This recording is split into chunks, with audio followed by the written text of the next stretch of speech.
إن الحمد لله نحمده ونستعينه ونستغفره ونعوذ بالله من شرور أنفسنا ومن سيئات أعمالنا من يهده الله فلا مضل له ومن يضلله فلا هادي له وأشهد أن لا إله إلا الله وحده لا شريك له وأشهد أن محمدا عبده ورسوله أما بعد فإن خير الحديث كتاب الله وخير الهدي هدي محمد صلى الله عليه وسلم وشر الأمور محدثاتها وكل محدثة بدعة وكل بدعة ضلالة وكل ضلالة في النار. أعوذ بالله السميع العليم من الشيطان الرجيم من همزه ونفخه ونفثه. بسم الله الرحمن الرحيم. رب اشرح لي صدري ويسر لي أمري واحلل عقدة من لساني يفقهوا قولي. بسم الله الرحمن الرحيم. إن الله وملائكته يصلون على النبي يا أيها الذين آمنوا صلوا عليه وسلموا تسليما. اللهم صل على محمد وعلى آل محمد كما صليت على إبراهيم وعلى آل إبراهيم إنك حميد مجيد. اللهم بارك على محمد وعلى آل محمد كما باركت على إبراهيم وعلى آل إبراهيم إنك حميد مجيد.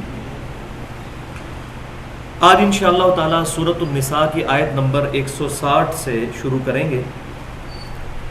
سورۃ النساء کے آخری 3 جو کنکلوڈنگ رکوع ہیں ان میں سے یہ رکوع اور اس سے اگلا رکوع اہل کتاب کی جو خرابیاں تھیں ان کو پوائنٹ آؤٹ کر کے اللہ تبارک و تعالی نے مسلمانوں کے لیے گائیڈ لائنز پرووائڈ کی ہیں. یہودیوں کے جرائم کی ایک مسلسل لسٹ چل رہی ہے جس کی وجہ سے اللہ تعالیٰ نے ان پر لعنت فرمائی. انہی جرائم میں سے ایک جرم سورۃ النساء کی آیت نمبر 160 میں اس سے پہلے جو آ چکے اب اسے آگے چلتے ہیں. فَبِظُلْمٍ مِّنَ الَّذِينَ هَادُوا حَرَّمْنَا عَلَيْهِمْ طَيِّبَاتٍ. تو باوجہ یہودیوں کے ظلم کرنے کے یعنی شریعت کا مذاق اڑانے کے اور شریعت کی پابندی نہ کرنے کے ان تمام چیزوں کے سبب اللہ تعالیٰ نے فرمایا کہ ہم نے حرام کر دی ان کے لیے پاکیزہ چیزیں بھی. جب بھی شریعت کا مذاق اڑایا جاتا ہے تو اللہ تعالیٰ کی طرف سے سزا کی ایک نوعیت یہ بھی ہوتی ہے کہ شریعت میں تنگی کر دی جاتی ہے. جو حلال چیزیں بھی ہوتی ہیں وہ بھی وقتی طور پر ان پر حرام کر دی جاتی ہیں جس کا ذکر سورہ آل عمران کے اندر اور آگے چل کر ڈیٹیل سورۃ الانعام میں آئے گا کہ بنی اسرائیل پر ان کے جرائم کی وجہ سے اللہ تعالیٰ نے اونٹ کا گوشت حرام کر دیا تھا. حالانکہ اصلاً تورات کے اندر اونٹ کا گوشت حلال تھا لیکن ان کے ظلم کرنے کے سبب شریعت کا مذاق اڑانے کے سبب اللہ تعالیٰ نے ان پر یہ تنگی فرمائی. من الذین ہادوا وہ لوگ جو کہ یہودی ہیں حرمنا علیہم طیبات ہم نے ان کے لیے حرام کر دی پاکیزہ چیزیں بھی احلت لہم جو ان کے لیے اصلاً حلال تھیں. وبصدہم عن سبیل اللہ کثیرا اور وجہ یہ تھی کہ وہ اللہ تبارک و تعالیٰ کے راستے سے بہت سے لوگوں کو روکنے والے تھے. ایک اور جرم آگے آ رہا ہے وَأَخْذِهِمُ الرِّبَا وَقَدْ نُهُوا عَنْهُ اور بوجہ ان کے سود کھانے کے اور سود لینے کے حالانکہ ان کو ممانعت کی گئی تھی اس کی وَأَكْلِهِمْ اور اس کو کھانے کے أَمْوَالَ النَّاسِ بِالْبَاطِلِ لوگوں کے مال کو باطل طریقے سے ہڑپ کرنے کے سبب. اور اس کے اندر محذوف ہے کہ ان پر لعنت کی گئی کیونکہ سود بھی ایک طریقہ ہے کسی دوسرے کے مال کو ناجائز طریقے سے ہڑپ کرنے کا.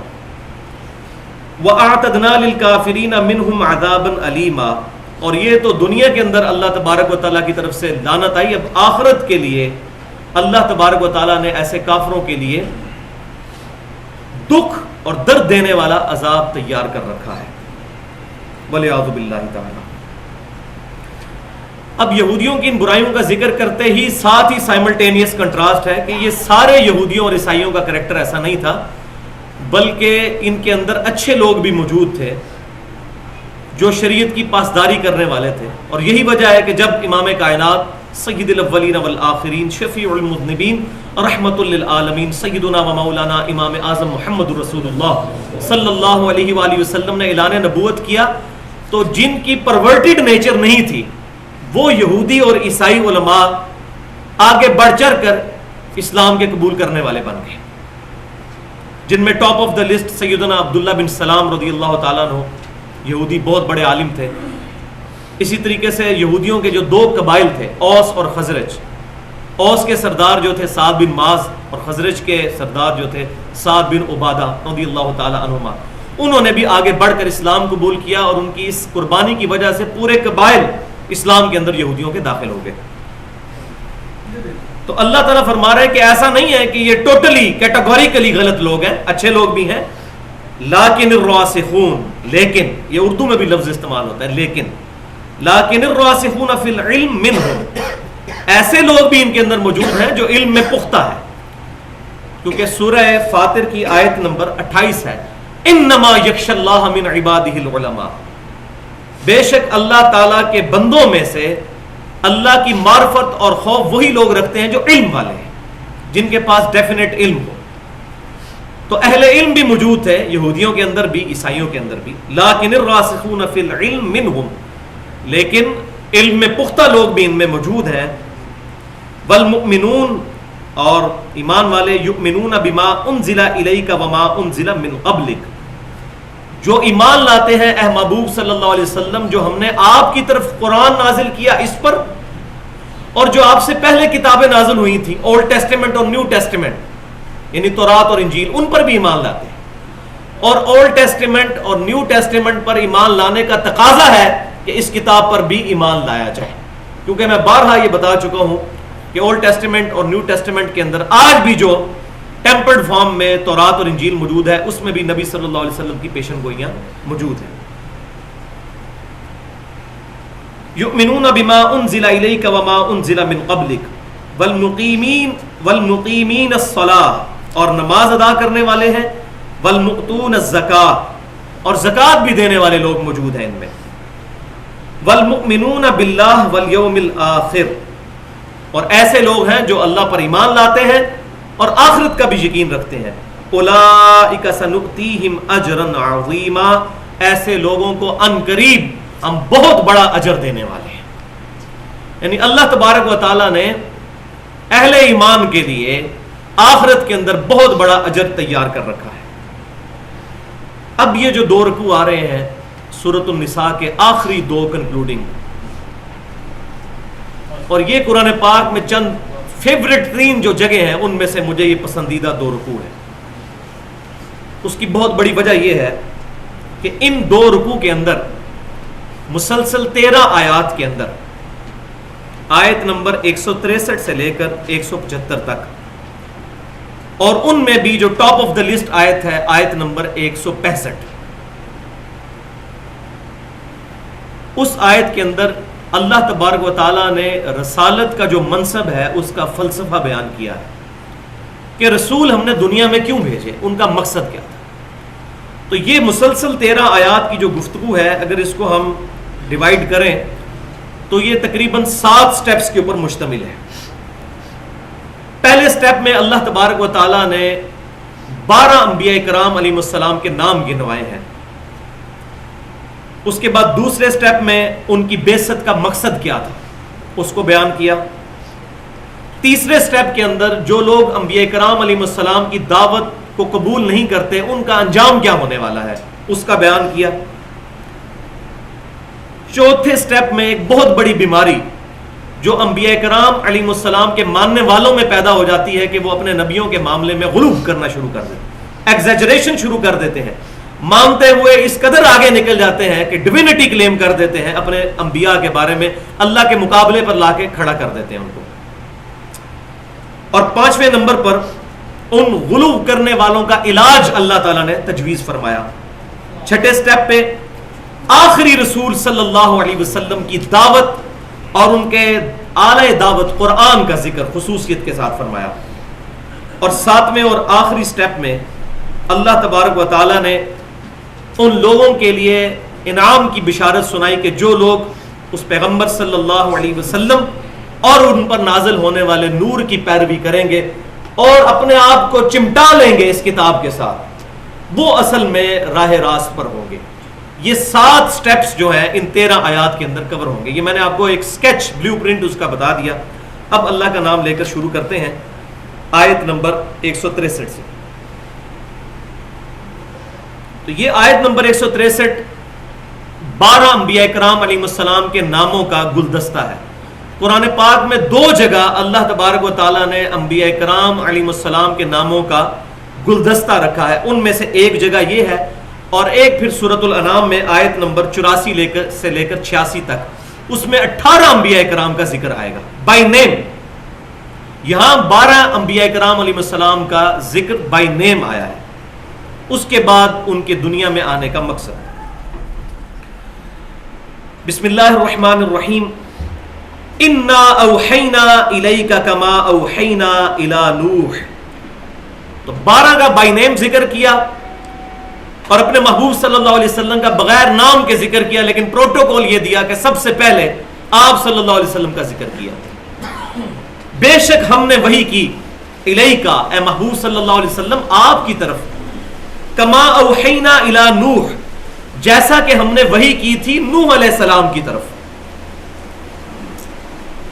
والنبیین من بعدہ, اور نوح علیہ السلام کے بعد جو پیغمبر آئے تھے ان کی طرف بھی وحی کی تھی.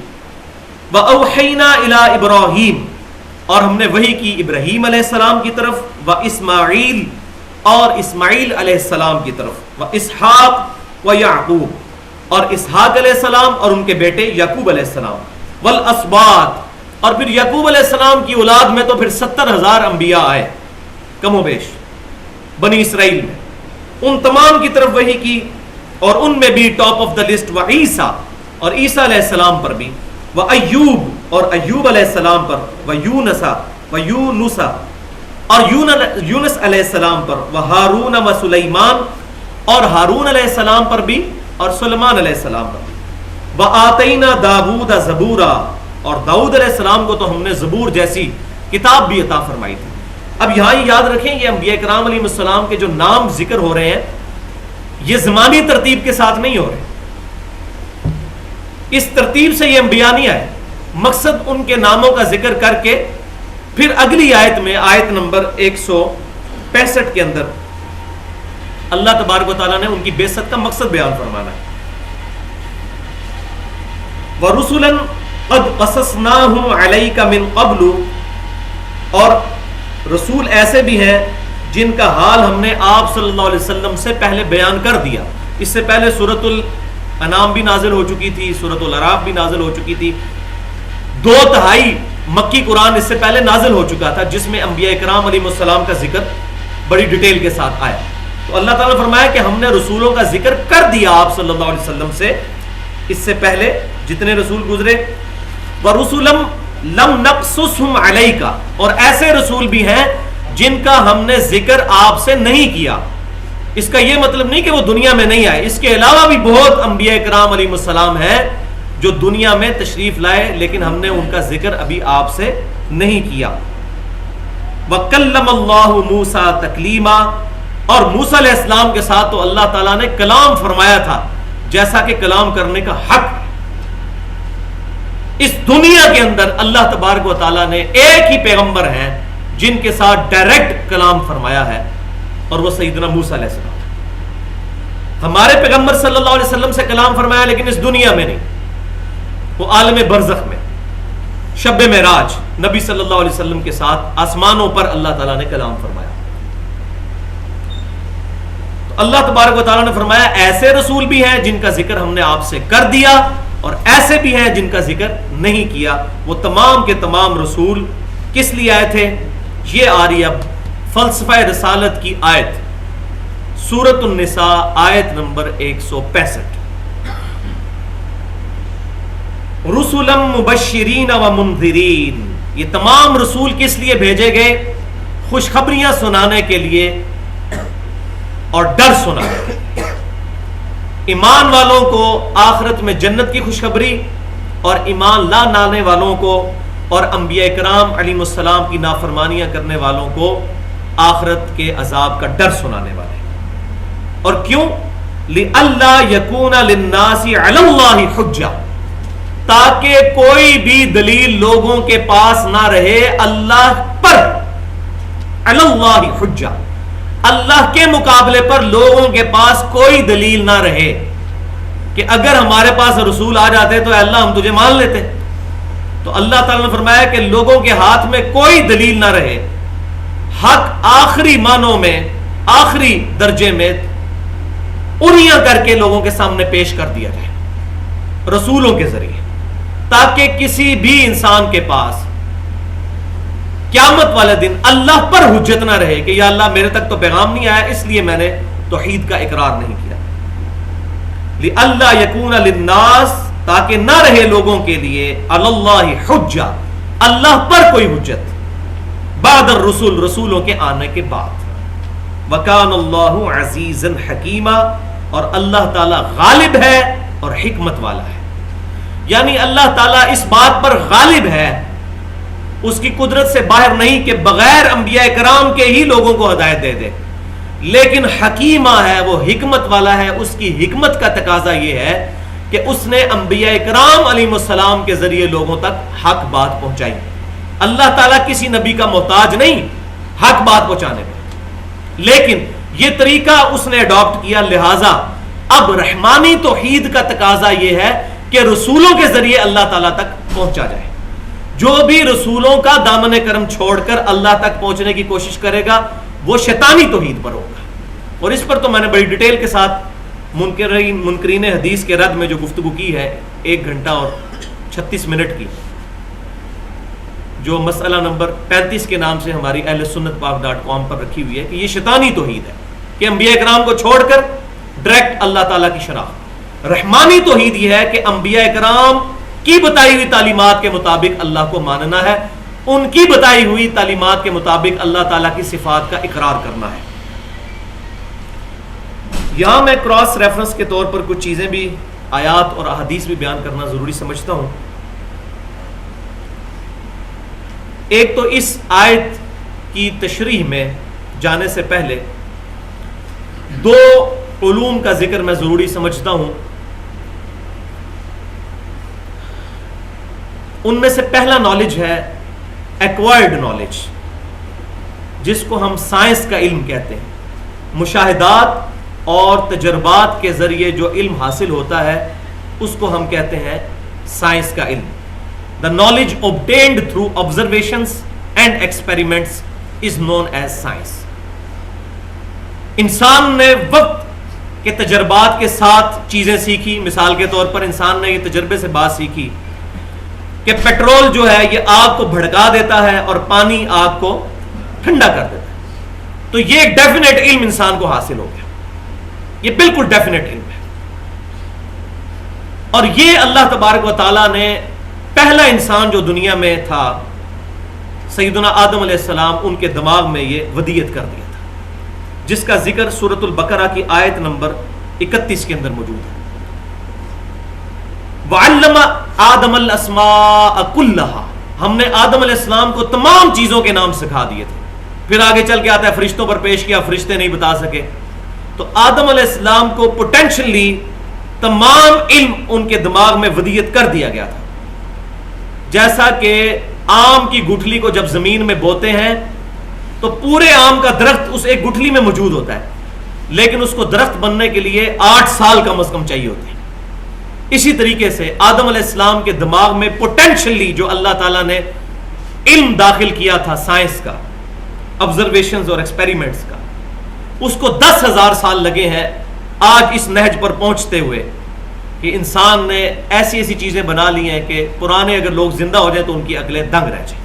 یہ وہی علم ہے، علم الاسماء، اسی کی امپرووڈ اور ایوالوڈ فارم ہے. کیونکہ جب بھی کوئی چیز ڈسکور کی جاتی ہے پہلے اس کا نام رکھا جاتا ہے.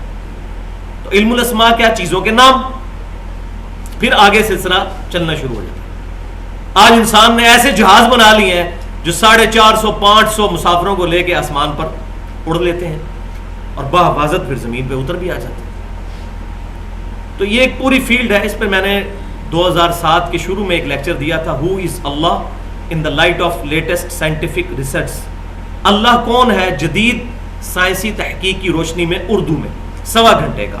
اس میں نے ایکوائرڈ نالج کے بارے میں بتایا کہ یہ ڈیفینیٹ علم ہے. جس طرح قرآن و سنت کا علم ڈیفینیٹ ہے, اس طرح یہ بھی علم اللہ تعالیٰ کی طرف سے فزیکل فینومینا آف نیچر کا علم ڈیفینیٹ علم ہے.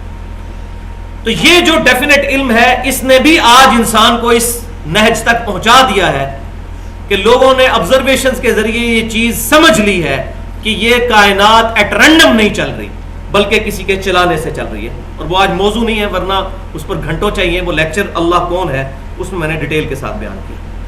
تو یہ پہلا علم ہے ایکوائرڈ نالج کا. اور دوسرا علم جو اللہ تعالیٰ نے انسان کو دیا وہ ہے ریویلڈ نالج, وحی کا علم. یہ علم نور علی نور ہے کہ کسی شخص کو جبلی ہدایت تو مشاہدات اور تجربات سے ہو ہی جانی تھی کہ یہ تمام چیزیں خود بخود نہیں بنی, کسی کے بنانے سے بنی ہے. ایک بال پوائنٹ کے بارے میں ہمیں کبھی شک بھی نہیں ہوتا کہ یہ خود بخود پلاسٹک جمع ہوا اور اس میں پھر پلاسٹک گھس گیا اور پھر لوہے کا سپرنگ بن گیا اور سیاہی آ گئی اور یہ خود بخود بال پوائنٹ تیار ہو گیا. کسی کو وہم بھی نہیں آتا. اور اتنی کمپلیکس مخلوقات کا بن جانا خود بخود یہ ناممکن ہے. ایک انڈے میں سے چوزا بن جانا ناممکن چیز ہے بغیر اس کے کہ کوئی ڈیوائن سورس, جس کو آج سائنٹسٹ کہہ رہے ہیں سپر نیچرل ایجنسی یا سپر نیچرل اتھارٹی یا سپریم بینگ, وہ اللہ کون ہے اس میں نے ڈیٹیل سے اس پر بحث کیا. تو اللہ تعالیٰ نے نور علی نور کے طور پر پھر وحی کا علم بھی انسانوں کو اپنے پیغمبروں کے ذریعے عطا کیا. اس کا ذکر بھی سورۃ البقرہ کے سیم اسی چوتھے رکوع میں آیت نمبر 38 میں ہے. قُلْ نَهْبِطُوا مِنْهَا جَمِيعًا, ہم نے آدم علیہ السلام اور ان کے ذریعے ساری انسانیت کو خطاب کیا کہ اب اس جنت سے زمین پر اتر جاؤ. فَإِمَّا يَأْتِيَنَّكُم مِّنِّي هُدًى, اب جب کبھی بھی کوئی ہدایت کی کتاب تمہارے پاس آئے گی میری طرف سے, فَمَن تَبِعَ هُدَايَ فَلَا خَوْفٌ عَلَيْهِمْ وَلَا هُمْ يَحْزَنُونَ, تو جو کوئی پھر اس کتاب کی پیروی کرے گا اس کو نہ کوئی خوف ہوگا اور نہ کوئی غم قیامت میں. وَالَّذِينَ كَفَرُوا وَكَذَّبُوا بِآيَاتِنَا, اور وہ لوگ جو کہ کفر کریں گے اور ہماری آیات کو جھٹلا دیں گے, اولئک اصحاب النار ہم فیہا خالدون, پھر ایسے ہی لوگ ہوں گے دوست کی ہمیشہ ہمیش اس میں رہنے والے. والعیاذ باللہ تعالی. تو یہ دوسرا علم ہے وحی کا علم جو اللہ تعالیٰ نے پیغمبروں کے ذریعے انسانوں کو عطا فرمایا, جس کا ذکر یہاں پر آیا کہ رسولوں کی بعثت کا مقصد کیا ہے. اب اسی آیت کے کانٹیکسٹ میں 7 آیات اور 5 صحیح احادیث کی روشنی میں مزید گفتگو کروں گا, لہذا میری طرف اٹینٹو ہو جائیں اس حوالے سے, پھر انشاءاللہ اگلی آیات کو لے کر چلیں گے. یہاں پر رسولوں کی بعثت کا فلسفہ بیان ہوا سورۃ النساء آیت نمبر 165 میں کہ یہ اللہ تعالیٰ نے رسولوں کا سلسلہ اس لیے شروع کیا تاکہ قیامت والے دن اللہ پر کوئی بندہ حجت نہ قائم کر سکے, حالانکہ اس کے بغیر بھی نہیں کر سکتا تھا, اس جبلی ہدایت کی وجہ سے جو اللہ تعالیٰ نے فزیکل فینومینا آف نیچر کے طور پر ہمیں سکھا دی ہیں چیزیں. لیکن پھر بھی نور علی نور کے طور پر اللہ تعالیٰ نے وحی کا علم وقتاً فوقتاً عطا فرمایا. تو سورہ بنی اسرائیل کی آیت نمبر 15 میں اللہ تبارک و تعالیٰ نے ارشاد فرمایا وَمَا كُنَّا مُعَذِّبِينَ حَتَّى نَبْعَثَ رَسُولًا, ہم کسی بھی قوم کو اس وقت تک عذاب نہیں دیتے جب تک کہ اس میں رسول کو نہ بھیج دیں. یہ اللہ کے رحم اور کرم کا تقاضا دیکھیں, حالانکہ اللہ تعالیٰ اس کے بغیر بھی عذاب دے سکتا ہے جبلی ہدایت کی وجہ سے. جبلی ہدایت اتنی اسٹرانگ ہے کہ آج ہالی ووڈ کی فلم میں بھی اینڈ پہ سچ کی جیت دکھائی جاتی ہے اور جھوٹ کی شکست دکھائی جاتی ہے. یہ جو ہماری انسٹنکٹ کے اندر جبلی ہدایت رکھ دی اللہ تعالیٰ نے کہ ہر انسان یہ سمجھتا ہے کہ جھوٹ بولنا برا ہے, سچ بولنا اچھا ہے, کسی کو دھوکہ دینا برا ہے, کسی کے ساتھ نیک سلوک کرنا اچھا ہے. یہ جبلی ہدایت ہے جو ہماری انسٹنکٹ کے اندر ہماری نیچر میں اللہ تعالیٰ نے رکھ دی ہے. کوئی انبیاء کرام نہ بھی آتے نہ کتابیں ہوتی, اس جبلی ہدایت کی وجہ سے ہی انسان برائی سے بچ سکتا تھا. لیکن انسان کے نفس کی خرابی اور اوپر سے شیطان ایز اے کیٹالسٹ اس کا کام کرتے ہوئے اس نے انسان کو اللہ تبارک و تعالیٰ سے دور کر دیا. تو اللہ تعالیٰ نے پھر آخری درجے میں حجت تمام کی کہ انبیاء کرام کو بھیجا اور اپنے اوپر خود ہی لازم کر لیا. وَمَا كُنَّا مُعَذِّبِينَ حَتَّى نَبْعَثَ رَسُولًا, بنی اسرائیل آیت نمبر 15, کہ ہم اس وقت تک عذاب نہیں دیتے کسی قوم کو جب تک اس میں رسول نہ بھیج دیں. پھر ایک دوسری آیت سورہ فاطر کی آیت نمبر 24، وَإِن مِّنْ أُمَّةٍ إِلَّا خَلَا فِيهَا نَذِيرٌ، اور کوئی امت بھی ایسی نہیں گزری جس میں کوئی ڈر سنانے والا اللہ کی طرف سے نہ آیا ہو. ہر امت میں اللہ تعالیٰ نے کوئی نہ کوئی پیغمبر بھیجا. آیت نمبر 3 سورۃ النحل آیت نمبر 36، وَلَقَدْ بَعَثْنَا فِي كُلِّ أُمَّةٍ رَسُولًا أَنِ اعْبُدُوا اللَّهَ وَاجْتَنِبُوا الطَّاغُوتَ، ہم نے تمام امتوں میں انبیاء کرام کو بھیجا، رسولوں کو بھیجا ایک ہی مرکزی دعوت دے کر، أَنِ اعْبُدُوا اللَّهَ، کہ عبادت کرو اللہ کی، وَاجْتَنِبُوا الطَّاغُوتَ، اور اللہ کے مقابلے پر جھوٹے الہ جو ہیں، جھوٹے خدا جو ہیں، شیطان ہے، اس کا اجتناب کرو، اس سے کنارہ کشی اختیار کرو. آیت نمبر 4، پھر آپ صلی اللہ علیہ وسلم کا دنیا میں ظہور ہوا. آپ صلی اللہ علیہ وسلم سے پہلے جتنے انبیاء کرام بھیجے گئے وہ اپنی اپنی قوموں کے لیے تھے، اپنے اپنے قبیلوں کے لیے تھے. لیکن سورہ سبا آیت نمبر 28، وَمَا أَرْسَلْنَاكَ إِلَّا كَافَّةً لِلنَّاسِ بَشِيرًا وَنَذِيرًا، اے محبوب صلی اللہ علیہ وسلم، ہم نے آپ کو نہیں بھیجا خوشخبری سنانے والا اور ڈر سنانے والا مگر ساری انسانیت کے لیے.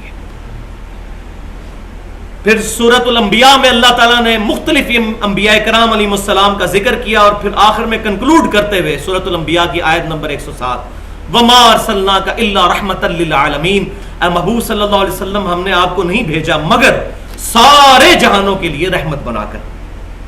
آیت نمبر 6، آپ صلی اللہ علیہ وسلم کی دعوت کا خلاصہ کیا ہے، مقصد کیا ہے، وہ سورہ الصف آیت نمبر 9، هو الذی ارسل رسولہ بالہدا، یہ ہے الہدا، ودین الحق لیظہرہ علی الدین کلہ ولو کرہ المشرکون. وہی اللہ ہے جس نے اپنے محبوب صلی اللہ علیہ وسلم کو، اپنے اس خاص رسول کو الہدا قرآن دے کر بھیجا اور دین حق دے کر، تاکہ اس دین اسلام کو تمام ادیان پر غالب کر دے. تو یہ آپ صلی اللہ علیہ وسلم کی بعثت انبیاء کرام کی کنکلوژن ہے، کیونکہ یہ پوری انسانیت کے لیے آئے، لہٰذا اب کسی اور قبیلے کے لیے کسی اور پیغمبر کی ضرورت نہیں. اور یہ بھی پھر اللہ تعالیٰ نے آیت نمبر 7 سورۃ الاحزاب آیت نمبر 40، ما کان محمد ابا احد من رجالکم ولکن رسول اللہ وخاتم النبیین، محمد صلی اللہ علیہ وسلم تم مردوں میں سے کسی کے باپ نہیں بلکہ وہ تو اللہ کے رسول ہیں اور نبوت کی اسٹمپ ہے، مہر ہے. مہر کسی بھی ڈاکومنٹ کے اینڈ پر لگتی ہے. آج بھی دنیا کے تمام عدالتی قوانین کے اندر جب کوئی فیصلہ سنایا جاتا ہے تو اس ڈاکومنٹ کے اینڈ پر مہر لگتی ہے اور قلم جج توڑ دیتا ہے. اس کا مطلب یہ ہوتا ہے کہ اب اس مہر لگنے کے بعد اس ڈاکومنٹ میں کوئی چیز ایڈ نہیں ہو سکتی. تو آپ صلی اللہ علیہ وسلم نبوت کی مہر ہے. یہ ہم عام سمجھانے کے لیے ترجمہ کر دیتے ہیں کہ نبیوں کے سلسلے کو ختم کرنے والے ہیں، اور اسی کا فائدہ پھر وہ قادیانی اٹھاتے ہیں. وہ کہتے ہیں کہ جی دیکھیں ان کو تو ترجمہ ہی نہیں ان کے علماء کو آتا. تو یہ لفظ سمجھ لیں، خاتم، یہاں لفظ ہے خاتم زبر کے ساتھ. خاتم کا مطلب ہوتا ہے سٹیمپ، مہر. ایک لفظ ہوتا ہے خاتم، اس کا مطلب ہوتا ہے ختم کرنے والے. تو قرآن میں لفظ آیا ہے خاتم، اور احادیث میں خاتم بھی آیا اور خاتم بھی آیا. احادیث میں خاتم کا لفظ نہ بھی ہو تب بھی خاتم کا مطلب کیا ہے وہ آج پوری دنیا جانتی ہے کہ ڈاکومنٹ کے اینڈ پر مہر لگتی ہے. کوئی بندہ اس کا یہ مطلب نہیں لیتا جو غلام احمد قادیانی دجال نے لیا کہ نبوت کی مہر کا مطلب یہ ہے کہ آپ کے بعد جتنے انبیاء آئیں گے وہ حضور صلی اللہ علیہ وسلم کی مہر سے آئیں گے. یہ کسی نے بھی امت میں مطلب نہیں لیا، نہ دنیا کے کسی غیر مسلم قانون کے اندر بھی یہ مطلب لیا جاتا ہے مہر کا. مہر کا مطلب یہ ہوتا ہے نبوت کی مہر، یعنی ڈاکومنٹ کنکلوڈ ہو گیا، اب اس ڈاکومنٹ میں کوئی چیز ایڈ نہیں ہو سکتی. اور باقی آگے احادیث آپ سنیں گے تو خاتم کے لفظ کی صحیح ایکسپلینیشن پھر ان احادیث سے. اب قادیانی بھائیوں جو آج کل بائی برتھ بیچارے قادیانی ہیں، ان کے کفر میں کوئی شک نہیں، لیکن ایک طریقہ ہے کہ ہم ان کو کافر ڈکلیئر کریں اور اس کی بنیاد پہ انہیں مارنا شروع کر دیں، اور ایک طریقہ یہ ہے کہ ان کے اس کفر کی بیماری کو احسن طریقے سے ان پر آشکار کریں. اور پھر میں وہی بات ریپیٹ کروں گا جس کے لیے میں یہ بات کہتا ہوں کہ یہ ننگی بات ہے کہ قادیانی صرف اس لیے کافر ہیں کہ ہم قادیانیوں کے گھر نہیں پیدا ہوئے. اگر میں اور آپ قادیانیوں کے گھر پیدا ہوئے ہوتے تو ہم کہتے قادیانی تو صحیح مسلم ہے, غیر احمدی جو ہیں یہ کافر ہے. اور عام مسلمانوں کی حالت بھی یہ ہے, ان کو علمی دلائل پہ یہ بات نہیں پتا کہ ہم قادیانیوں کو کافر کیوں سمجھتے ہیں, اور ان بیچاروں تک بھی بات نہیں پہنچاتے کہ آپ کو کہاں تعویل کی غلطی لگی ہے. یہ کام ہے مسلمان کے کرنے کا. ان کے کفر میں کوئی شک نہیں, لیکن ان کو کافر کہہ لینے سے مسئلہ حل نہیں ہوگا, بلکہ ان کی آنے والی نسلوں کو اسلام میں داخل کرنے کے لیے ایسا طریقے سے ان تک بات پہنچانی ہوگی کہ مسلمانوں سے ہی ٹوٹا ہوا ایک فرقہ ہے, اسی کتاب کو وہ مانتا ہے. یہودیوں عیسائیوں سے تو بہتر ہے کہ کم از کم اس کتاب کو تو مانتا ہے. باقی اب ہم نے یہ کتاب ان تک صحیح طریقے سے پہنچانی ہے. صحیح بخاری اور صحیح مسلم کو بھی مانتے ہیں, لیکن ان کو ان کے مولویوں نے دھوکہ دیا ہوا ہے, جس طرح یہاں ہمارے مولویوں نے ہمیں دھوکہ دیا ہوا ہے. اکثر میں یہی روتا ہوں, اہل سنت کو ورگلایا جاتا ہے اہل تشیع کے خلاف, اہل تشیع کو ورگلایا جاتا ہے اہل سنت کے خلاف.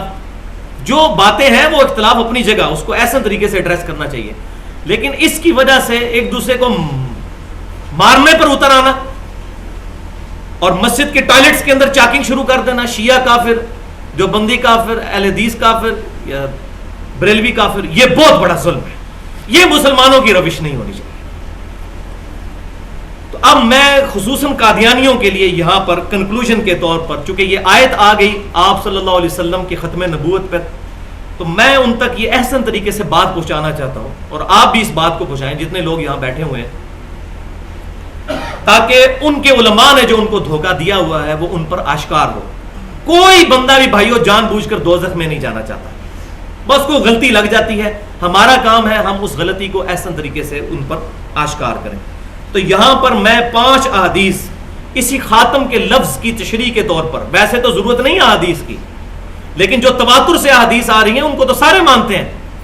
احادیث نہ بھی ہوں تب بھی میں نے کہا کہ انٹرنیشنل قانون میں بھی خاتم کا مطلب ہے ڈاکومنٹ کے اینڈ پر مہر لگ گئی, دیٹس آل, کوئی چیز ایڈ نہیں ہو سکتی.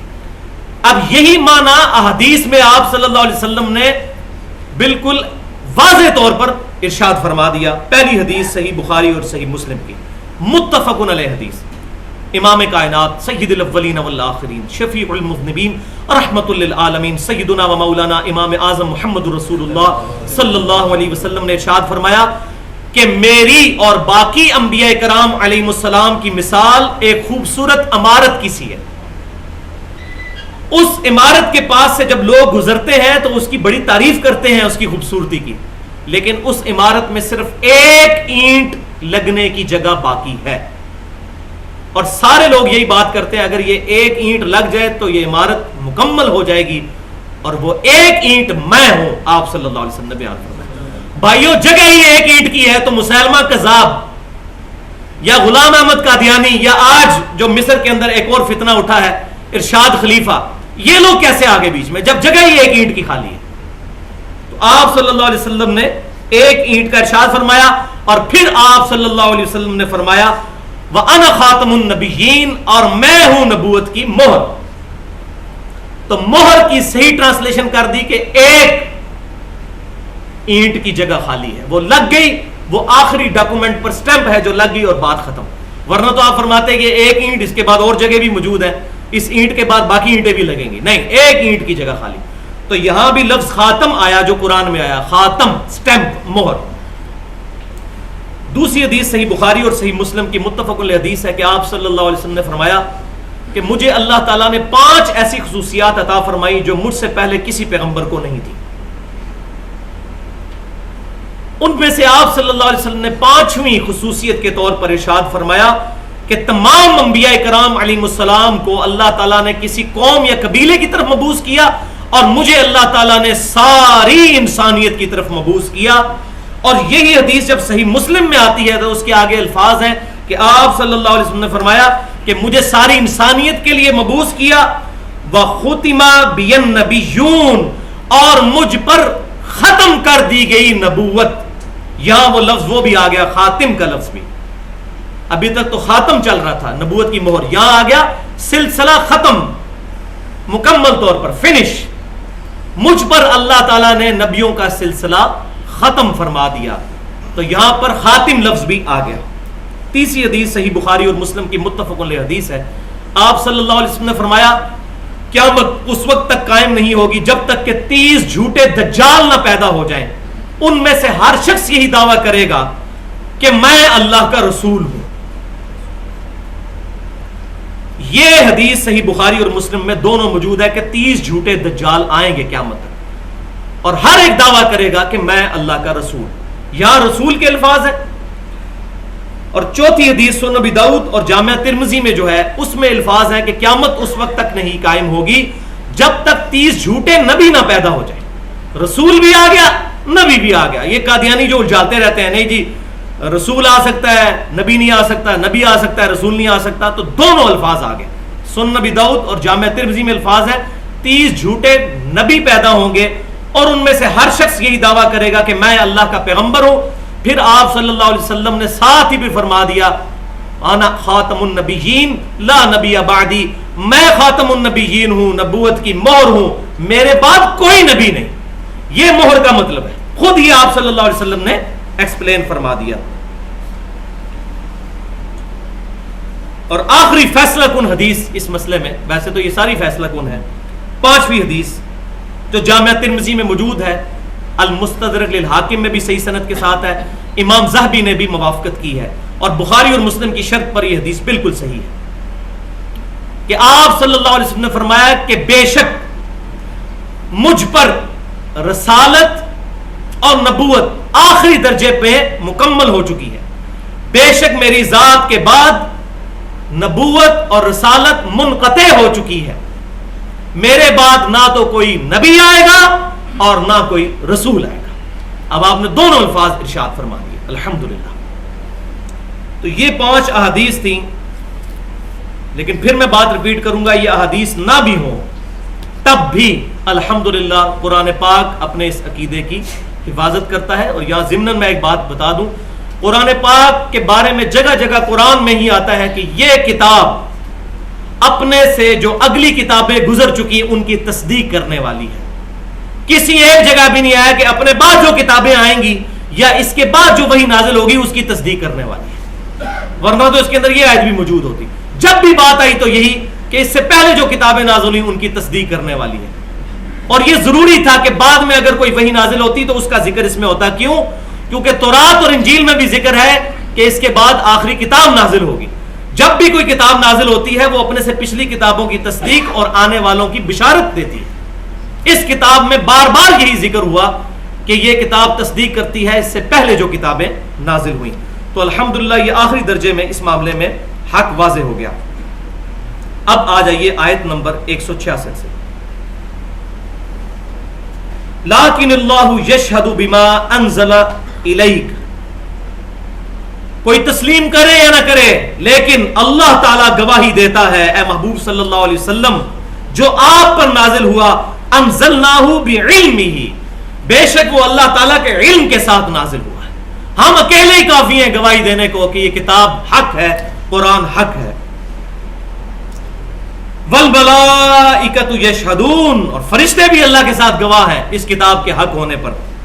وکفا باللہ شہیدا, اور اللہ تعالیٰ اکیلا ہی گواہ کافی ہے آپ کے حق میں کہ آپ صلی اللہ علیہ وسلم اللہ کے پیغمبر ہیں اور آپ صلی اللہ علیہ وسلم پر جو وحی نازل ہوئی یہ اللہ کی طرف سے ہے, کسی شیطان کا اس میں کوئی دخل نہیں.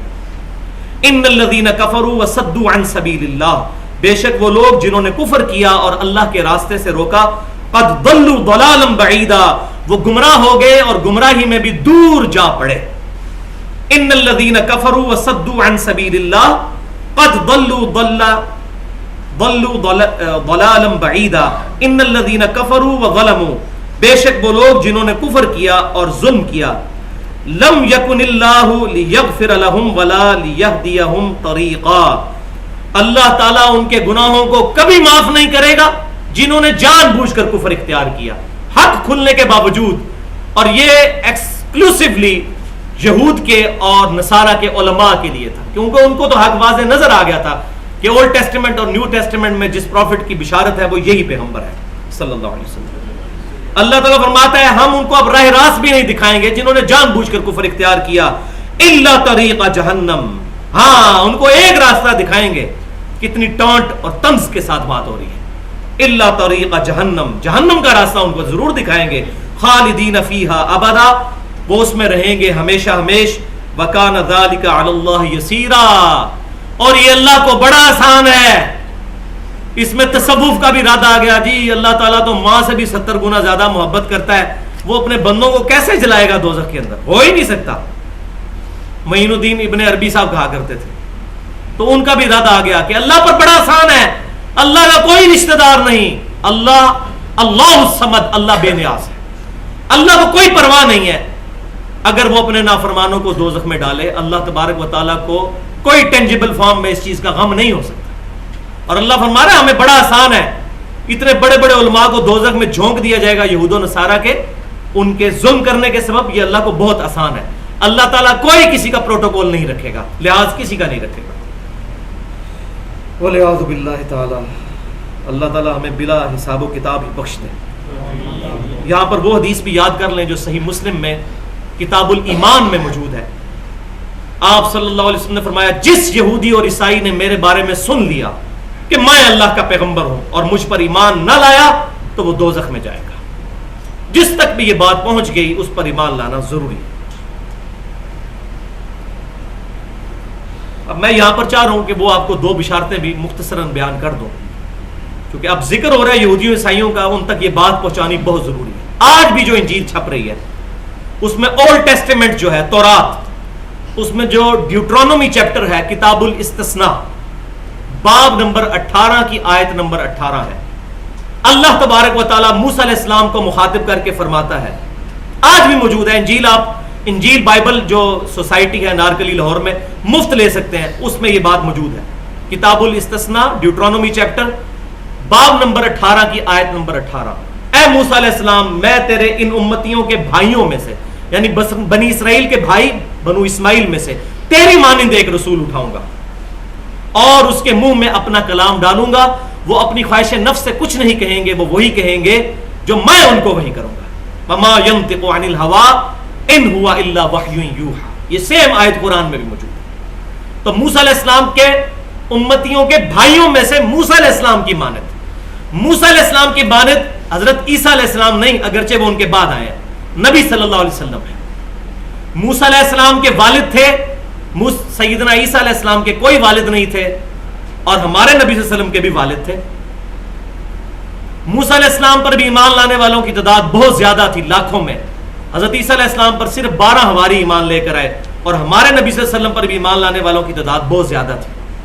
موسیٰ علیہ السلام اپنی نیچرل ڈیتھ فوت ہوئے، اور ہمارے نبی صلی اللہ علیہ وسلم بھی اپنی نیچرل ڈیتھ فوت ہوئے، عیسیٰ علیہ السلام زندہ اٹھائے گئے، لہٰذا ہمارے نبی صلی اللہ علیہ وسلم موسیٰ علیہ السلام کی مثل ہے۔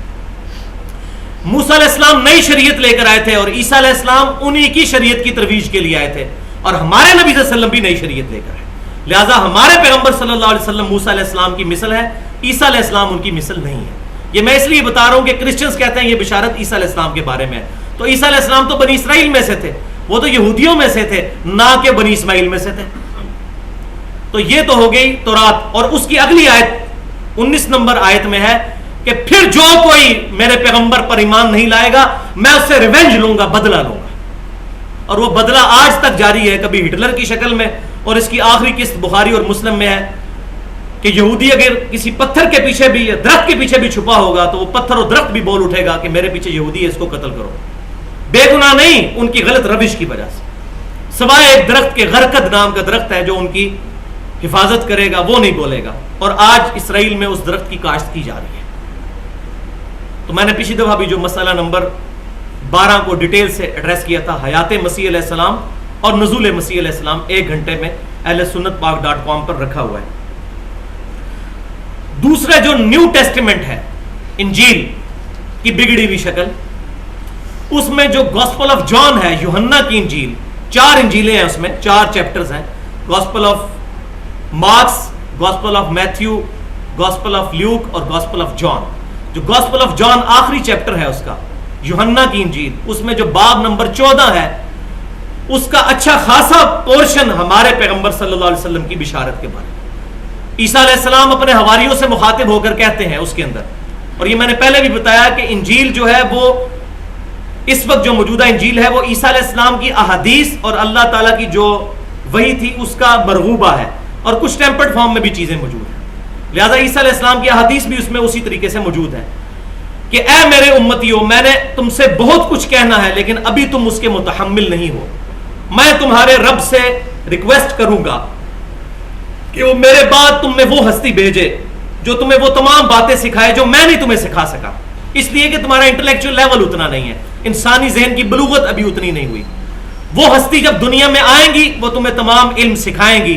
وہ اپنی خواہش نفس سے کچھ نہیں کہیں گے، وہ وہی کہیں گے جو اللہ ان کو وہی کرے گا. وہی آیت انجیل میں بھی وما ينطق عن الهوى ان هو الا وحی یوحى. اور وہ دنیا میں میرا نام روشن کریں گے. Islam is the only non Christian belief on the face of earth which strongly believe in Jesus Christ. Islam ہی عیسائیت کے علاوہ دنیا میں وہ دین ہے جو عیسیٰ علیہ السلام کا احترام کرتا ہے، اور کوئی بھی دین عیسیٰ علیہ السلام کو نہیں مانتا. لہذا یہ بشارت جو انجیل میں آج بھی موجود ہے کہ وہ ہستی جب دنیا میں آئیں گی تو میرا نام دنیا میں روشن کریں گی، اور وہ سیدہ مریم پر لگائی ہوئی تہمت سورہ مریم کے اندر اللہ تبارک و تعالیٰ نے دور فرما دی. الحمدللہ. اور میں نے پہلے بھی بتایا پوری انجیل اس بات سے خالی ہے کہ حضرت مریم پر جب زنا کی تہمت لگی تھی تو انہوں نے اپنی تہمت کس طرح دور کی تھی. یہ قرآن بتاتا ہے کہ بچہ جو ہے وہ ان کی گود میں بول اٹھا تھا کہ میں اللہ کا بندہ ہوں، مجھے اللہ نے کتاب دی ہے. یہ قرآن نے تہمت دور کی ہے. الحمدللہ. انجیل اس بارے میں خاموش ہے. تو آپ صلی اللہ علیہ وسلم کی بشارت آپ عیسائیوں کو جب یہ بتائیں گے وہ کہیں گے جی یہ آیت تو روح قدس کے بارے میں ہے، جبریل کے بارے میں ہے کہ وہ دنیا میں آئیں گے اور نام روشن کریں گے. ہم یہ کہتے ہیں انجیل میں یہ بات موجود ہے کہ روح قدس بغیر نبیوں کے نہیں آتا، اور بقول آپ کے عیسیٰ علیہ السلام آخری پیغمبر ہیں تو ان کے بعد روح قدس نے دنیا میں کیا کرنے آنا ہے؟ اور روح قدس نے آ کے جو دنیا میں عیسیٰ علیہ السلام کا نام روشن کیا ہے وہ دکھائے نا ہمیں کہاں ہوا ہے روشن. کوئی فزیکل فارم میں دکھائیں. آج کی عیسائیوں کی اکثریت خود عیسیٰ علیہ السلام کو ولد الزنا کہتی ہے، معاذ اللہ استغفر اللہ، سن آف مین کہتی ہے. آج ٹیمپرڈ انجیل جو ہے، انجیل میں بھی ایسی آیات موجود ہے کہ یوسف علیہ السلام سیدنا عیسیٰ علیہ السلام کا باپ تھا یوسف نجار. یہ ٹیمپرڈ فارم میں انجیل جو گاسپل آف جان یوحنا میں یہ بھی موجود ہے. ہم نہیں مانتے اس بات کو. ہاں البتہ اکثریت کا یہی عقیدہ ہے عیسائیوں میں سے بھی کہ عیسیٰ علیہ السلام جو ہے وہ بغیر باپ کے اللہ تبارک و تعالیٰ کی طرف سے معجزانہ طور پر پیدا ہوئے. اب آ رہی ہے دعوت. یا ایھا الناس قد جاءکم الرسول بالحق. اے سارے انسانوں اب ہمارے فائنل رسول فائنل ٹیسٹمنٹ کے ساتھ حق کے ساتھ آ گئے ہیں. اولڈ ٹیسٹمنٹ، نیو ٹیسٹمنٹ، اور یہ اب فائنل ٹیسٹمنٹ کے ساتھ ہمارے رسول آ گئے ہیں. من ربکم، تمہارے رب کی طرف سے. فآمنوا خیر لکم، تو ایمان لے آؤ ان پر، اسی میں تمہاری خیریت ہے. وَإِن تَكْفُرُوا، اور اگر تم کفر کی روش اختیار کرو گے، فَإِنَّ لِلَّهِ مَا فِي السَّمَاوَاتِ وَالْأَرْضِ، تو زمین و آسمان کی بادشاہی اللہ ہی کے لیے. اللہ بے پرواہ ہے تم اگر نہیں ایمان لاؤ گے ہمارے پیغمبر پر صلی اللہ علیہ وسلم. وَكَانَ اللَّهُ عَلِيمًا حَكِيمًا، اور اللہ تعالیٰ کے علم میں ہر بات ہے، اور وہ حکیم بھی ہے. اس کی حکمت کا تقاضا ہے کہ وہ تمہیں دنیا میں نہیں پکڑ رہا، لیکن اس کے علم میں ہر بات ہے. قیامت والے دن تمہاری گرفت کرے گا. اب آ رہی ہے انبیاء کے ماننے والوں میں جو بڑی بیماری پیدا ہو جاتی ہے، غلو کی بیماری، ایگزیجریشن، کہ نبیوں کو مانا تو پھر مانتے ہوئے حد سے ہی آگے بڑھا دیا. معاذ اللہ استغفر اللہ. یا اہل الکتاب لا تغلو فی دینکم، اے اہل کتاب، اے نصارہ کے گروہ، عیسائیوں، اپنے دین میں ایگزیجریشن مت کرو، غلو نہ کرو، حد سے مت آگے بڑھو. ولا تقولوا علی اللہ الا الحق، اور اللہ پر کوئی بات نہ باندھو مگر حق بات جو ہو، سچی بات اللہ کے بارے میں وہ کرو. اپنی طرف سے چیزیں اللہ تعالیٰ کے اوپر نہ تھوپ دو. اور ان میں سے ایک چیز کیا تھوپی ہوئی تھی کہ عیسیٰ علیہ السلام کو وہ اللہ کا بیٹا مانتے تھے. کیتھولک اور پروٹیسٹنٹ کیا کہتے ہیں، جو اس زمانے میں جیکوبائٹس تھے، کہ عیسیٰ علیہ السلام ہی اللہ ہے. معاذ اللہ. تو اللہ تعالیٰ نے فرما دیا انما المسیح عیسی ابن مریم رسول اللہ، بے شک عیسیٰ بن مریم علیہ السلام تو نہیں مگر اللہ کے رسول. یہ اب ان کا منصب بیان ہو رہا ہے. وہ اللہ نہیں ہے، وہ گاڈ انکارنیٹ نہیں ہے، وہ اللہ کے رسول ہے. وَكَلِمَتُهُ، اور اللہ کا خاص کلمہ ہے، اللہ کا کلمہ کن. ویسے تو سارے اللہ کا کلمہ کن ہے، لیکن عیسیٰ علیہ السلام خاص ہے. القاہا الی مریم، اور وہ کلمہ جو اللہ تعالیٰ نے القاء کیا مریم پر، یعنی ان کا والد تو کوئی نہیں تھے، تو وہ جو مسنگ ایلیمنٹ ہے وہ اللہ تعالیٰ کا امر کن ہے. وَرُوحٌ مِّنْهُ، اور اللہ تعالیٰ کی طرف سے روح ہے، خاص روح عیسیٰ علیہ السلام. ویسے تو ہم سب وَنَفَخْتُ فِيهِ مِن رُوحِي ہے، قرآن میں آیا.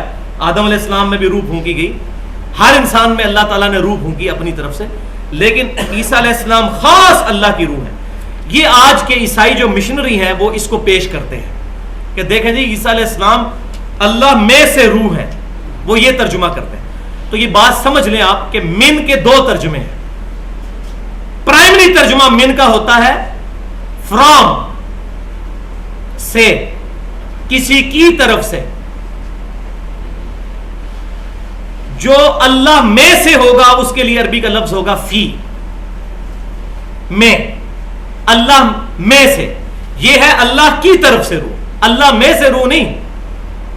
اللہ وہاں بھی آدم علیہ السلام کے لیے وَنَفَخْتُ فِيهِ مِن رُوحِي، میں اپنی طرف سے روح پھونک دوں تم میں. اپنی روح نہیں، اپنے اندر سے نہیں، اپنی طرف سے. روح بھی اللہ کی مخلوق ہے. یہ بات بڑی کریٹیکل ہے سمجھنے والی. یہاں میں نے نور من نور اللہ کا عقیدہ بھی کلیئر کرنا ہے. پہلے تو میں یہاں پر بیان کر دوں اسی ایگزیجریشن کے خلاف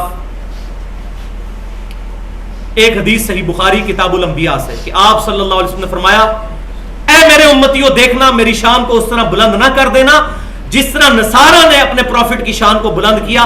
میں اللہ کا بندہ اور اس کا رسول ہوں، مجھے اللہ کا بندہ اور اس کا رسول ہی کہنا، میرے بارے میں غلو نہ کرو. عبدہ ورسولہ، ہم یہی الحمدللہ نماز میں پڑھتے ہیں. اور دوسری حدیث مسند امام احمد سے صحیح سند کے ساتھ ایک صحابی نے آ کر حضور صلی اللہ علیہ وسلم کے سامنے صرف اتنا کہہ دیا، ما شاء اللہ وشئت، اے اللہ کے رسول جو اللہ چاہے اور جو آپ چاہیں. آپ صلی اللہ علیہ وسلم جلال میں آئے اور فرمایا جعلتنی للہ عدلا، تو نے مجھے اللہ کے مقابلے پر کھڑا کر دیا. قل بل ما شاء اللہ وحدہ، بلکہ کہہ جو اکیلا اللہ چاہے. کتنی احتیاط.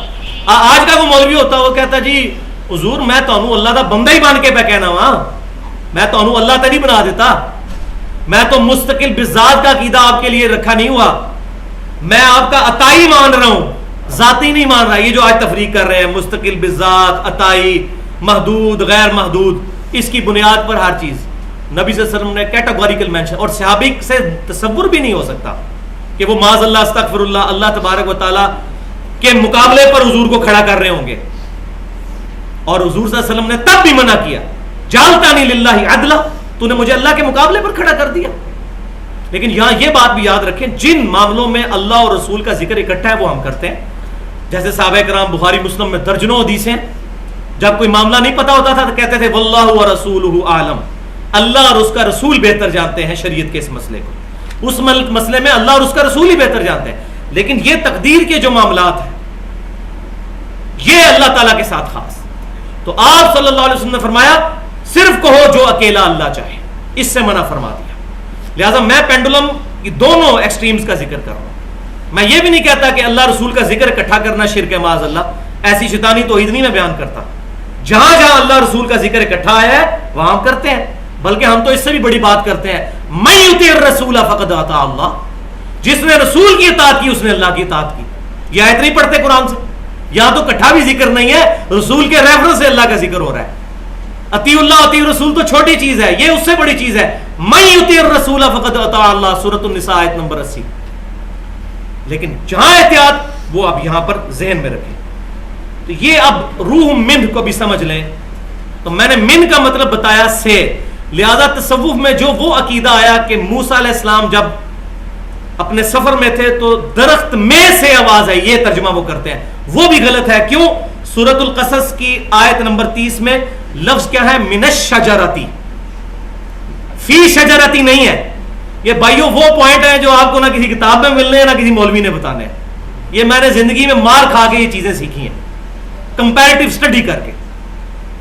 وہاں بھی الفاظ ہے درخت درخت کی طرف سے آواز آئی, درخت میں سے نہیں. اسی کو تو بنیاد بنایا ہوا تھا انہوں نے, وحدت الوجود کا ماننے والے عقیدہ جو لوگ رکھتے ہیں کہ جی وہ اللہ بندے کے اندر سے بولتا ہے ان الحق سبحانی معظم و شانی. بایزید بستامی صاحب کہا کرتے تھے, تو ان کے کفریہ جملے کی غلط تعویل وہ کرتے ہیں جی اللہ منہ سے بولتا ہے, معاذ اللہ استغفر. درخت کی طرف سے آواز آئی. حضور نے کبھی دعویٰ نہیں کیا کہ میرے منہ سے اللہ بولتا ہے, یہی کہا کہ مجھ پہ اللہ وحی کرتا ہے. اور اگر معاذ اللہ کسی صوفی کے بارے میں یہ عقیدہ ہے کہ اللہ ان پر کوئی وحی کر دیتا ہے یا ان پر کوئی کشف کر دیتا ہے, تو پھر تو ختم نبوت پہ ہی ڈاکہ مارنے والی بات ہوئی, معاذ اللہ استغفر اللہ. تو اللہ تبارک و تعالیٰ کی طرف سے. لہٰذا اب یہ ذرا ٹھنڈے دل سے ایک جملہ سن لیں, شاید آپ کو یہ برا بھی لگے, لیکن میں چونکہ ایمانداری کے ساتھ بات کرتا ہوں اور میں چاہ رہا ہوں یہ چیز ریکارڈنگ میں بھی آ جائے کہ ہمارے جو بریلوی بھائی یہ لفظ بولتے ہیں نا نور من نور اللہ, یہ کوئی شرکیہ جملہ نہیں, نہ یہ کوئی کفریہ جملہ ہے. یہ عقیدہ دیکھنا ہوگا کیا ہے. اگر وہ نور من نور اللہ کا مطلب یہ لیتے ہیں کہ اللہ میں سے کوئی نکلا ہے, تو یہ تو واضح لم یلد ولم یولد کے خلاف ہوگا. نہ اللہ نے کسی کو جنا, نہ اللہ میں سے کوئی نکلا, نہ اللہ کسی میں سے نکلا. اور انشاءاللہ آپ کو کوئی ایسا بریلوی عقل مند نہ عالم نہ عوام میں ملے گا جس کا یہ عقیدہ ہو کہ اللہ میں سے رسول اللہ نکلے ہیں, معاذ اللہ. اس کو وہ بھی کفر کہیں گے. نور من نور اللہ, یہاں اللہ تعالیٰ نے عیسیٰ علیہ السلام کو کہہ دیا ہے روح منہ, روح من روح اللہ, اللہ کی طرف سے روح. نور من نور اللہ, اللہ کی طرف سے نور ہدایت. الحمدللہ یہ قرآن بھی نور ہدایت ہے, ہمارے نبی صلی اللہ علیہ وسلم بھی نور ہدایت ہے. سورۃ المائدہ کی آیت نمبر 15 میں آیا ہے قد جاءکم من اللہ نور و کتاب مبین, بے شک اللہ تعالیٰ کی طرف سے ایک نور تمہارے پاس آیا اور ایک کتاب آئی. تفسیر تبری اہل سنت کی پہلی تفسیر جو پہلے 300 سال میں لکھی گئی, امام ابن جریر الطبری رحمہ اللہ المتوفا 310 ہجری, انہوں نے اسی آیت کی تفسیر میں لکھا ہے اس سے نور سے مراد نبی صلی اللہ علیہ وسلم کی مبارک ذات ہے. تو ہم آپ صلی اللہ علیہ وسلم کو نور ہدایت مانتے ہیں. مسند امام احمد میں, جامعہ ترمذی میں, سنن کبریٰ, دلائل النبوہ امام بہیقی میں, ان تینوں کتاب میں جو میں نے اپنا جو لیکچر دیا تھا 2 گھنٹے کا ولادت مصطفیٰ والا 12 ربیع الاول پر صلی اللہ علیہ وسلم, اس میں میں نے ایک حدیث بیان کی تھی بڑی لمبی, اس میں آخر میں الفاظ تھے, صحیح سند کے ساتھ ہے یہ تینوں کتابوں میں. اور مشکات شریف میں شیخ البانی نے بھی اس کو صحیح کہا اور شیخ زبیر علی زئی صاحب نے بھی صحیح کہا کہ میں اپنی والدہ کا وہ خواب ہوں جو انہوں نے پیدائش کے وقت دیکھا کہ ان کے جسم سے ایک نور نکلا جس سے شام کے محلات بھی ان کے لیے روشن ہو گئے. تو یہ نور سے مراد نور ہدایت کہ آپ صلی اللہ علیہ وسلم کی دعوت ہدایت بالآخر شام تک بھی پہنچ گئی. نور سے مراد وہ نہیں ہے کہ نبی صلی اللہ علیہ وسلم نور سے پیدا ہوئے ہیں, یہ تو آپ صلی اللہ علیہ وسلم کی توہین ہے. کیوں؟ فرشتے نور سے پیدا ہوئے. اس طریقے سے بریلوی بھائیوں کو بات سمجھائی جاتی تو سمجھ آ جاتی. وہ بیچارے سمجھتے ہیں کہ نور نہ ماننا تو گستاخی ہو جائے گی. ہم کہتے ہیں نور ماننا گستاخی ہے, کیونکہ فرشتے نور سے بنے اور انسان مٹی سے, اور انسان نور سے افضل ہے. اور نور تو بھائی سدرۃ المنتہا پہ رک گیا. صحیح بخاری اٹھا رہے کتاب التوحید چیپٹر آخری, سدرۃ المنتہا پہ پہنچ کے جبرائیل علیہ السلام کہہ رہے ہیں میں ایک بالشت بھی آگے گیا تو میں جل جاؤں گا. یہ انسان کی عظمت ہے کہ وہ آگے چلا گیا اور اللہ کا قرب نصیب ہوا جیسا کہ اللہ کی شان کے لائق ہے نبی صلی اللہ علیہ وسلم. تو انسان نور سے افضل ہے, لہذا آپ صلی اللہ علیہ وسلم کی افضلیت خیر البشر ہونا ہے.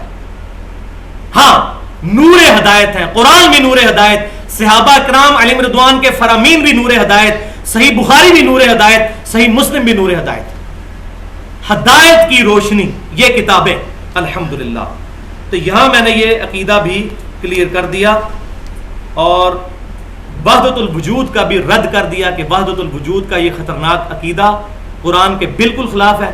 یہاں میں اپنے استاد کا بھی ذکر ضروری سمجھتا ہوں, ڈاکٹر اسرار صاحب کا, اللہ تعالیٰ ان کی غلطیاں معاف کرے, ان کو نیک کاموں کا اجر عطا فرمائے. قرآن پاک کی خدمت کے حوالے سے مولانا مودودی کے بعد اگر کسی بندے نے قرآن کے حوالے سے کام کیا وہ ڈاکٹر اسرار کی پرسنالٹی تھی. قطع نظر ان سے جو غلطیاں ہوئیں, لیکن ایک غلطی جس کی وجہ سے مولوی ان کے پیچھے پنجے جھاڑ کے پڑے ہوئے ہیں وہ میں چاہ رہا ہوں کہ آج کلیئر کروں. میں ڈائریکٹ راوی ہوں اس بات کا. سورۃ الحدید کی تشریح کے اندر انہوں نے آج سے تقریباً 10-12 سال پہلے وحدت الوجود کے عقیدے کو بیان کیا تھا, اور اس میں واقعی ان کے انداز بیان میں شرک کا شائبہ ہوتا تھا.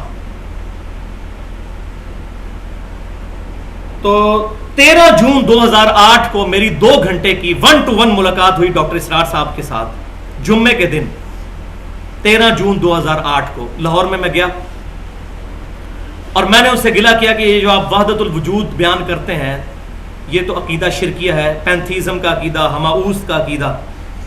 تو انہوں نے فرمایا وہ عقیدہ کہ اللہ تعالیٰ بندے میں حلول کر جاتا ہے، یہ عقیدہ تو شرکیہ ہے. اور آپ حیران ہوں گے کہ کشف المحجوب میں علی بن عثمان حجویری صاحب نے بھی حلولیہ کو گمراہ فرقہ لکھا ہے. یعنی اہل تصوف کے ہاں بھی ان کو وہ پذیرائی حاصل نہیں ہوئی سوائے چند ایک لوگوں سے. تو ڈاکٹر اسرار صاحب نے کہا کہ جی میرا وہ عقیدہ نہیں. میں نے کہا جی آپ یہ لفظ کیوں پھر استعمال کرتے ہیں، آپ بتائیے کہ آپ کا وحدت الوجود کا عقیدہ کیا ہے. تو انہوں نے فرمایا کہ میرا وحدت الوجود سے مراد یہ ہے کہ ساری کائنات ایک وجود کی وجہ سے، ایک ہستی کی وجہ سے عدم سے وجود میں آئی ہے اور وہ اللہ کی ذات ہے. تمام کائنات اسی ایک ہستی پر ڈیپینڈنٹ ہے. تو میں نے کہا ڈاکٹر صاحب اس کا نام تو توحید ہے علم الکلام میں. توحید کا لفظ قرآن و حدیث میں تو نہیں ہے، علم الکلام کا لفظ ہے. تو وہ ہنس پڑے اس بات پہ. تو انہوں نے ہنستے ہوئے کہا کہ یہ ڈاکٹر اسرار کا وحدت الوجود ہے، صوفیاء والا جو ہے وہ وحدت الوجود نہیں. لہٰذا میں یہ بات کر رہا ہوں کیونکہ یہاں کچھ مولوی ایسے ہیں، خصوصاً سعودی عرب میں ایک بندہ ایسا بیٹھا ہے کہ جس کا کام ہی صرف یہ ہے، میں نام نہیں اس کا لیتا تاکہ اس کی اصلاح ہو جائے، کہ اس کا کام ہی یہی ہے کہ بندوں کی چھوٹی چھوٹی غلطیاں پکڑ کے ان کے کپڑے اتارنا. حالانکہ خود اس کی تقریروں کا اگر میں پوسٹ مارٹم کروں نا تو کفریہ کلمات اس بندے کے منہ سے نکلتے ہیں. توحید کی آڑ میں بعض اوقات انبیاء کی توہین کر جاتا ہے وہ بندہ. لیکن میں اب نام نہیں لے رہا تاکہ وہ دروازہ نہ کھل جائے کہ بائی نیم مینشن کیا ہے. تو اس نے ڈاکٹر اسرار کے خلاف بھی پوری تقریر ریکارڈ کی. جب تک وہ زندہ تھے ان کے پاس میں فزیکلی جا کر، میں راوی ہوں ڈائریکٹ، کہ انہوں نے یہ اس معاملے میں اپنا موقف کلیئر کیا. اور اس کے تقریباً 2 سال کے بعد ان کی ڈیتھ ہوئی 14 اپریل 2010 کو. الحمدللہ میں نے جنازہ بھی ان کا پڑھا لاہور جا کر. تو یہاں میں وحدت الوجود کے عقیدے کے اعتبار سے ان کی طرف سے تھوڑی سی جسٹیفیکیشن میں نے دے دی. اب اللہ کا نام لے کر مختصر سے وقت میں اس کو کنکلوڈ کر لیتے ہیں تاکہ یہ بات کلیئر ہو جائے. فآمنوا باللہ ورسولہ، پس ایمان لاؤ اللہ پر، اس کے رسولوں پر.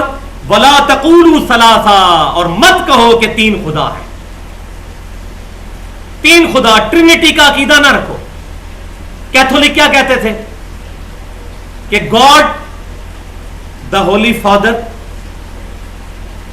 پھر سیدہ مریم کے بارے میں اس وقت، آج وہ ہولی گوسٹ کو لیتے ہیں ٹرینٹی میں، اس وقت کہتے تھے ہولی مدر سیدہ مریم، آج ہولی گوسٹ کہتے ہیں. اور تیسرا جو ہے وہ ہولی سن کہتے ہیں سیدنا عیسیٰ علیہ السلام کو. تو اللہ تعالیٰ فرماتا ہے کہ مت کہو کہ 3 ہے. انتہو خیر لکم، باز آ جاؤ اسی میں تمہاری خیریت ہے. پنجابی کہہ رہے گا بندے پتر بن جاؤ نہیں تو رگڑے جاؤ گے. انما اللہ الہ واحد، بے شک اللہ تعالیٰ تو اکیلا ایک الہ ہے. سبحانہ ان یکون لہ ولد، اللہ تعالیٰ تو اس سے پاک ہے کہ وہ کسی کو اپنا بیٹا بنا لے. وہ بیٹا تو وہ بنائے جس کو یہ خطرہ ہو کہ میرے بعد میری نسل چلے، جب میں مر جاؤں گا تو میرا دنیا میں نام کون روشن کرے گا.